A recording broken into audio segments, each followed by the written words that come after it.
Welcome to the Digital Agency Growth Podcast. I'm your host, Dan Englander. So today on the show, I'm very excited to welcome Melissa Morris, according to her official bio, which I may butcher, as the founder of Agency Authority, project management and operations consultancy for agency owners. Melissa Morris uses her 10 years of agency experience to help business owners maximize their teams, increase their productivity, and grow their profits. Firmly committed to breaking the long hours and bad pay stigma that plagues the agency world, Melissa and her team help business owners and their team members do the work they love without sacrificing client satisfaction, the bottom line, or their own sanity. Melissa, how's it going? Good. How are you doing today? Good. Thanks for joining on the show. There's so many places we can go with operations, and I've always said this when I've had operational people on our show. It's kind of like the unsung hero. It's less sexy than sales. It usually doesn't get the attention that it deserves. I think one place I kind of want to start out with, since you've had this business for a long time, is how have you seen the culture change around operations, if at all? Like if you're thinking back almost a decade ago versus now, like what's different in the agency space? Yeah, I think technology has actually lended itself to people wanting to dive into these SOPs more. And I think there's been a lot of conversation as agency owners are starting to stagnate. They find themselves the bottleneck. They hear the solution is create SOPs. And then you take to the internet, and now there's all these platforms in AI that say, well, we can do a video, and then it's going to spit out these screenshots, and then it's going to be a transcription. And I think agency owners start to get this idea that, okay, well, if I implement this and they spend all this time learning this software and getting these screenshots spit out, and then they've got to go back and clean up the AI transcripts anyway. And then what they find is they are just in this losing battle of trying to create these SOPs that they are hoping are going to give them more time down the road. But really, that's not usually what I find is the solution and the fastest path towards delegating and scaling. Yeah, that makes sense. Let's talk a little bit more about SOPs. I guess, why do you think SOPs are sold to us so much? It seems like it should make sense, right? This documentation, like get the documentation, and documentation is the way. That is the way, but it's not in this SOP way that we think about. The way I see a lot of agency owners start to go about SOPs, when they start too soon, they are doing them prematurely before they have their packages really dialed in, before they have their processes really dialed in. So they start documenting before they've really gotten clarity on what it is that they're trying to document. So that's problem number one right there is first we have to get clear on what we're documenting. The second thing I see them start doing is documenting just very technically how things are supposed to happen. So for example, I hire someone for Google Ads and I'm spending a lot of time creating these videos of click here and this is a campaign and then I'm going to run a report over here. These are things that your AdWords expert should know how to do. If you're hiring them, they should know how to do those things. And for the more nuanced things or the things that may change, we're going to look to that platforms, videos, tools, and resources to show us. What your agency SOP should be is really more of a best practice document. It's how you as an agency want to see AdWords handled. I'm talking about things like good, better, best goals for AdWords. When we have a baseline, what are we tracking? What do we as an agency consider good results, medium results, the best results? When are we looping the agency owner in when something's lagging? What is our protocol for getting in touch with the client if they're not going as well as we suspect or as we think? Because those are the things that get agency owners stuck and feeling like they're keeping their hands in every little thing is, well, these AdWords weren't going as well as we thought. Now the client's angry and upset. Now I'm jumping in, or I had no idea that these were performing so poorly, or they're performing awesome and our client doesn't recognize how awesome they're performing. So when we're talking about documentation, those are the type of things you should be documenting, not these point and click here that a lot of these online softwares are going to try and create and spit out for you. Or a lot of people out there, have my templated SOPs for AdWords. That's not how you as an agency owner, that's not your flavor, your lens on how to handle the work.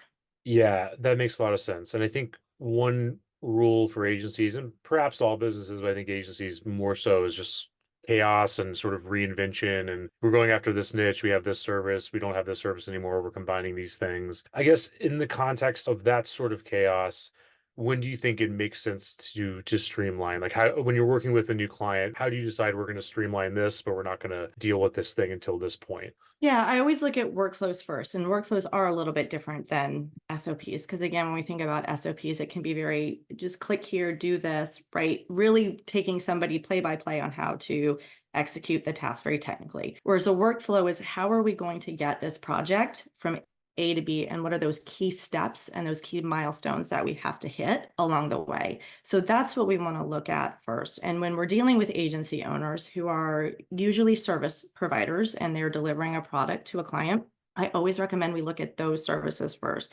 So what I'm going to do is I want to look at all of your packages and programs, and we're going to dial it in. We're going to make sure the deliverables are really clear, that the price point matches that up. And then we're going to talk about how do we fulfill that service offering and what are the key steps? When are we needing client approval? When are there internal reviews?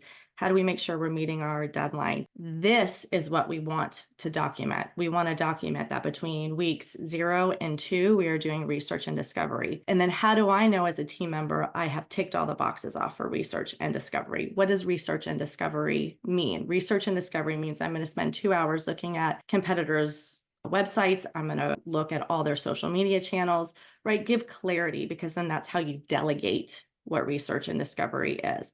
So I have a framework I take all my agency owners through, and we do this for each of their service offerings, and it's called DISCO. So first we define, like we just map out, right? And if we can't refine anything until it has been defined, right? So then we want to identify gaps, redundancies, drop-offs. Where are there opportunities for a problem? We want to start to streamline. How can we make things run more smoothly? Is it templates? Is it canned emails? What does that look like? C, we're going to create phases and milestones. Those are those checkpoints that are making sure we're staying on track, in scope, on budget. And then O, now we can outsource and automate. And this is that delegation point. Like this is where we're able to pass the baton and get somebody else working on things. So you're going to take that and you're going to move each of your service offerings through that, from discovery call with a client all the way through offboarding. And that's the stuff that you should be documenting.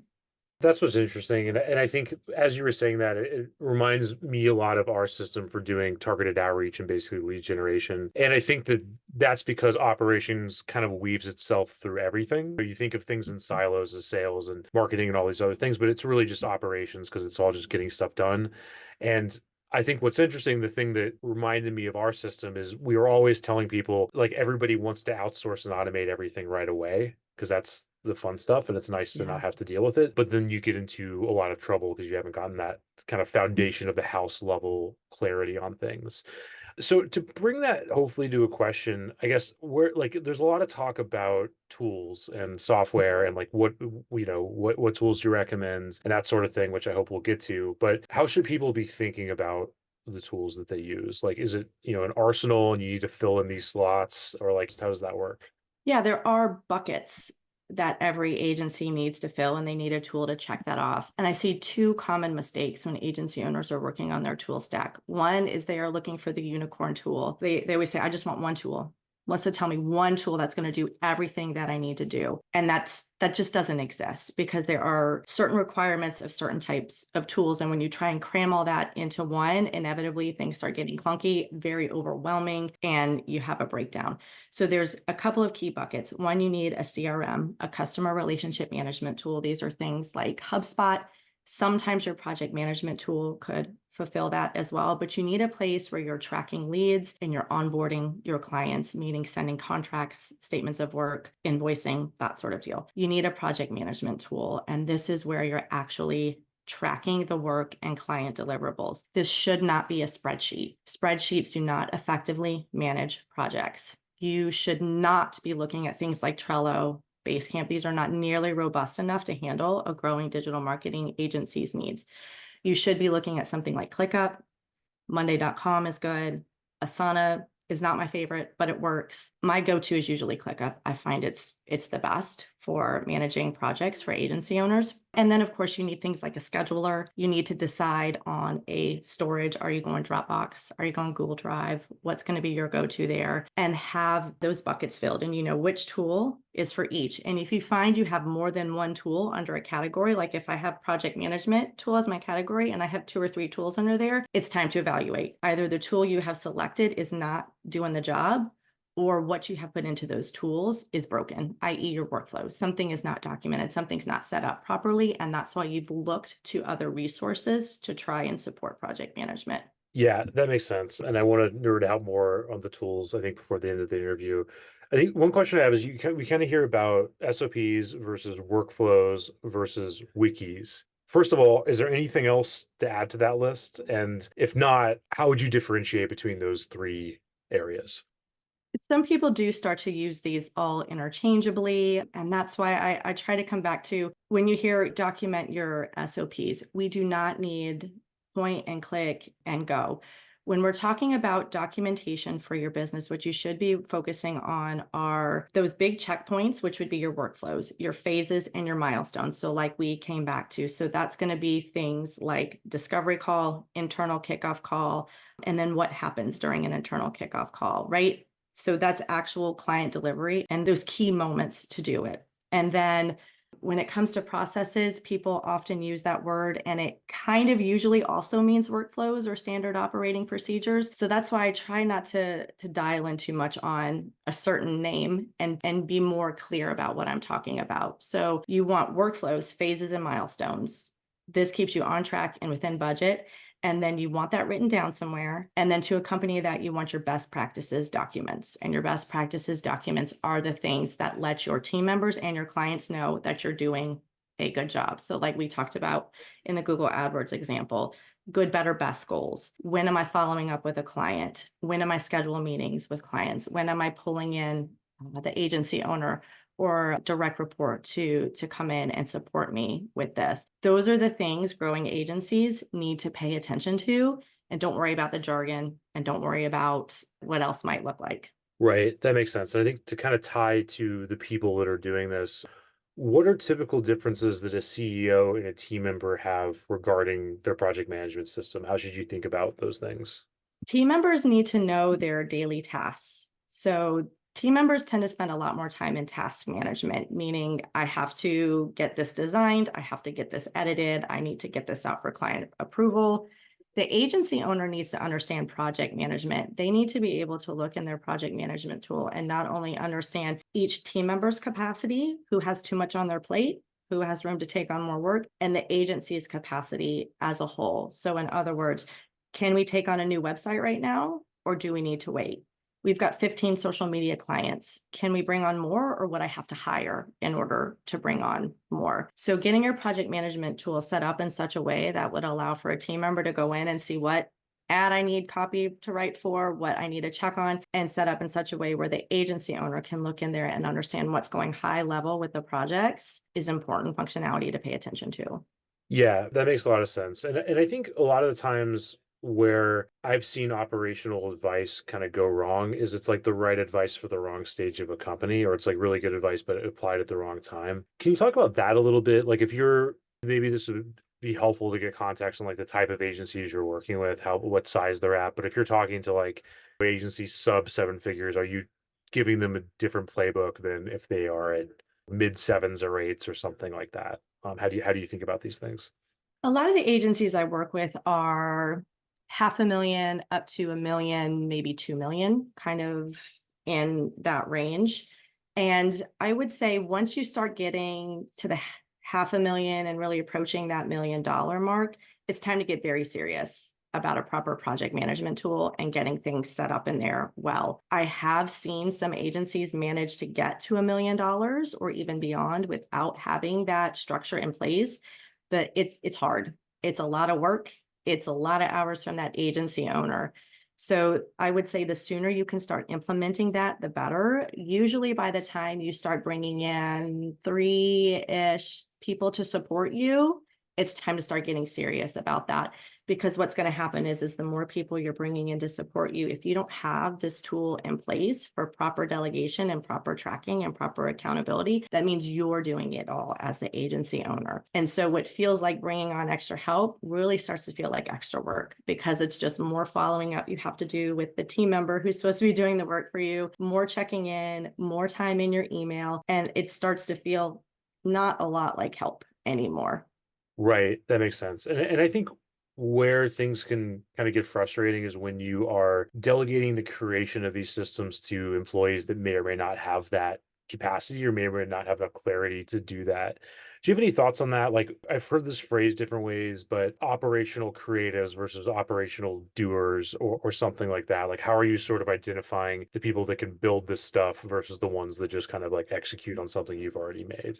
This is a mistake I see happen very, very often. The agency owner and the team themselves start to recognize we need a better way. We need a better way to track tasks. And they do go looking. They ask other agency owners, they hop in Instagram, they start asking around, and they hear about tools. And usually what happens is they put this on someone who's really more of like a higher level admin, maybe someone who's got some project management skills, someone who has that bit of tech savvy and can kind of start pulling things together. They typically are the person who gets tasked with setting up the project management tool. And I see a lot of common mistakes when that happens. Typically what happens is there is still a lot of disorganization within the tool, and they're still doing a lot of task managing.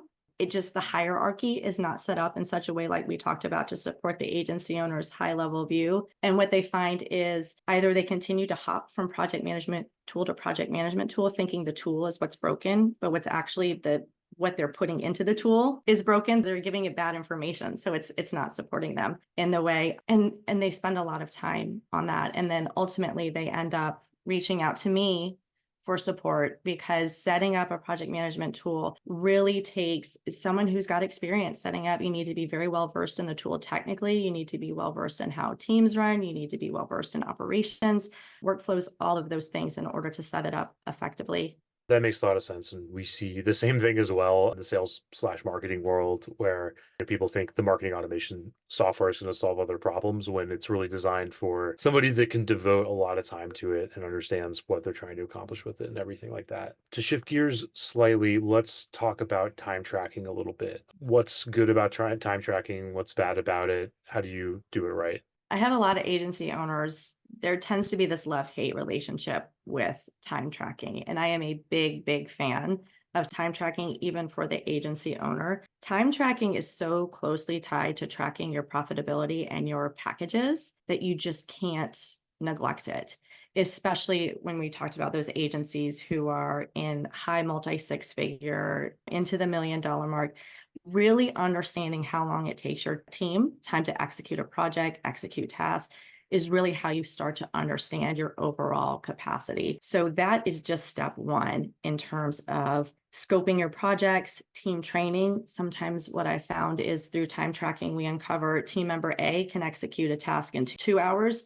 Team member B is taking 4. Why is this one taking twice as long to execute the same task? Is there a training gap? Are they over delivering? Where is that breakdown? So that data gives us a lot of information, all the way down to making sure we have a proper billable rate, a proper agency billable rate, and we're leaving enough room for our expenses after paying our contractors. So that data is just completely invaluable. So if you're not time tracking, I would recommend you start as soon as possible, including the agency owner. The agency owner should also be tracking their time. Yeah, it's funny, and I think probably a lot of people will resonate with this. It's like trying to stop smoking or trying to start going to the gym if you've never worked out or something. Like time tracking is one of those things where I can start and keep it going for a week, and it's really hard to maintain. I don't know if it's just me. I don't know if the task switching of being an owner is just harder to deal with than other roles. I kind of suspect it's somewhere in between. Any thoughts on that though, for why it's hard for owners? Well, it's hard for everybody, but it can be particularly difficult for owners. And I literally would put a sticky note on the mouse, my mouse pad, on my laptop, anywhere, so that when I sat down to work or I went in to execute a task, I saw it and it reminded me. What it also made me do, which a lot of agency owners want to try and hide from, is it stopped me from task switching constantly. And you can actually move the needle forward on those big projects that you should be when you don't break away to answer the Slack message and come back, break away to answer the email and come back. Oh, let me go over here and check this, right? So when you realize, oh, I got to turn that timer on and off every time I want to do that, maybe it's not time to do that. Maybe I should sit down and check all my email at one time. And then I can turn the toggle track on or time tracker that I'm using, say I'm checking email. And it actually, I found, helped me not task switch nearly as much and increase productivity Yeah, that makes sense. And to get into the weeds a little bit, I think I'd love to hear your thoughts on how fine grain or open to get with the tasks that you set up for time tracking. Like, for example, you could have lead follow-up or sales, right? So, any Mhm. thoughts on that? I think it depends a little bit on the agency and what you're trying to track and monitor. For somebody who does spend a lot of time preparing a proposal for a client, that's worth separating out, right? If that's an initiative that you're working on, is we want to improve conversion rates of sales, how much time are we spending on this, what's converting? You would want to get a little more granular on that. Then maybe once you have that dialed in, maybe you can have lead follow-up, sales calls, done. So I will say that does depend a little bit on what you're trying to track. One of the other things that trips people up a lot of times with time tracking as well is things like the weekly stand-up or the weekly team meeting. And they're going to talk about all of the projects and all of the things. Or when they get into email and they take what I say to mean, well, I'm going to answer this email for this client for 2 minutes. So I have to track 2 minutes to them. And then I'm going to answer this email over here for 3 minutes. No, no, no, no, no. So we would just go ahead and lump it all together as email time. But what you need to make sure you're doing is this comes back to your packages and your pricing. You need to make sure that you are accounting for administrative time and project management time in all of your proposals. And that can be a little bit of a sliding scale.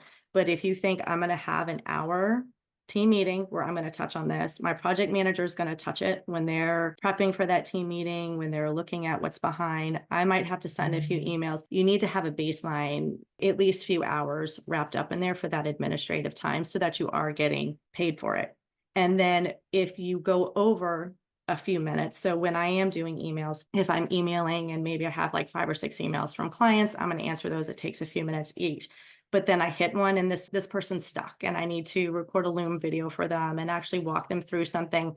At that point, I'm going to stop the timer. I'm going to put that time to them because I'm about to spend 15 or 20 minutes taking some time to respond back to this client.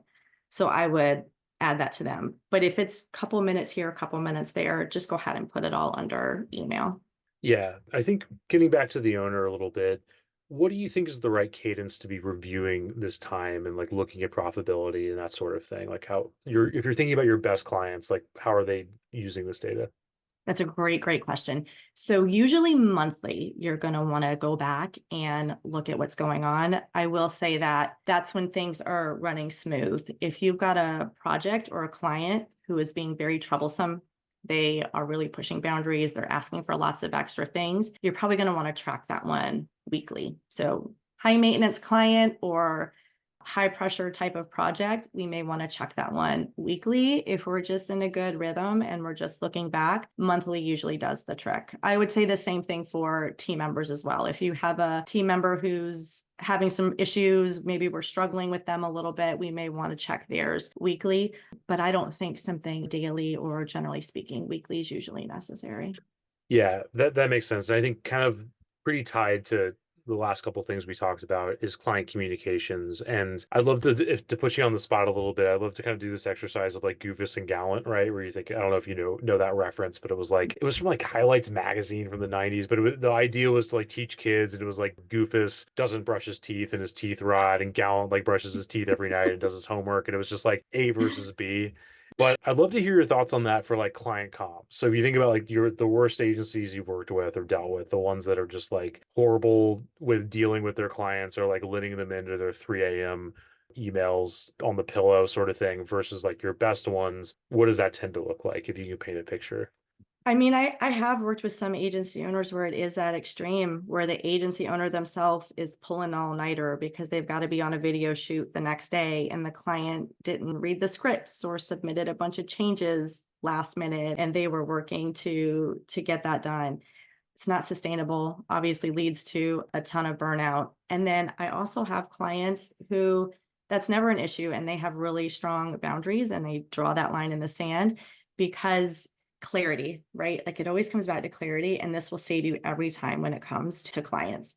So my agency owners that don't go over deadline, who never answer emails after 5 o'clock, they have communicated so clearly to their clients that if you don't approve by this date, we stop work.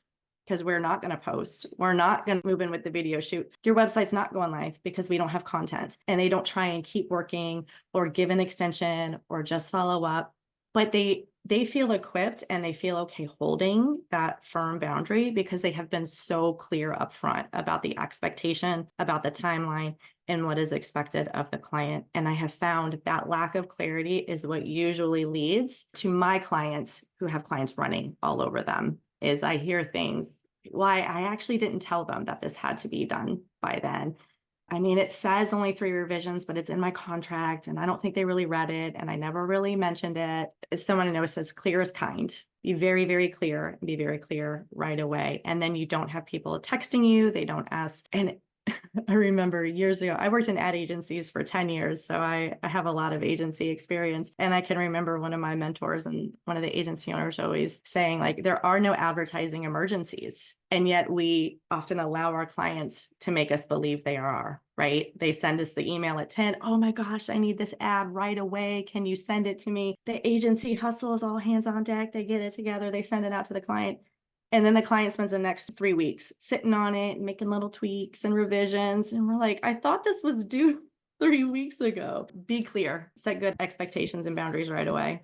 That's great. And let's dig into that a little bit. At what stages are your best clients being clear and setting boundaries? Like, how are they communicating to the proper amount without over communicating? Like, how is this playing out to get tactical? Yeah, I think it happens at various stages for agency owners. Like we talked before, some can just push through longer than others because they have stamina or the space to do that. But ways you can make sure that this is getting really clear is, yes, you want some of these expectations and outlines, these milestones, right, to come back to our workflows in our contract. But I always recommend that my agency owners have a kickoff call with their client. When you're starting a project, you're starting a long-term engagement, have a kickoff call. And it's during that kickoff call that you are reminding them. And this doesn't have to come across as we will stop work after the second revision and we won't answer emails after 5 o'clock. There's certainly nice ways that you can go about that, but letting them know upfront that this is your main point of contact with the agency. Who's yours on your end? Because we want to make sure that we're keeping this project moving and we're giving you the best service as possible. Just so you know, the agency closes at 4 on Fridays. So anything that comes in after that, we're going to get back to you on Monday morning. It's really important. If you would put this date in your calendar now, I need all the copy for the website on February 15th. So let's go ahead and drop that in now. I'll send you a reminder the week before. But if we don't get that, we're not going to get the website up in time. So it's really important that the whole team's tracking that.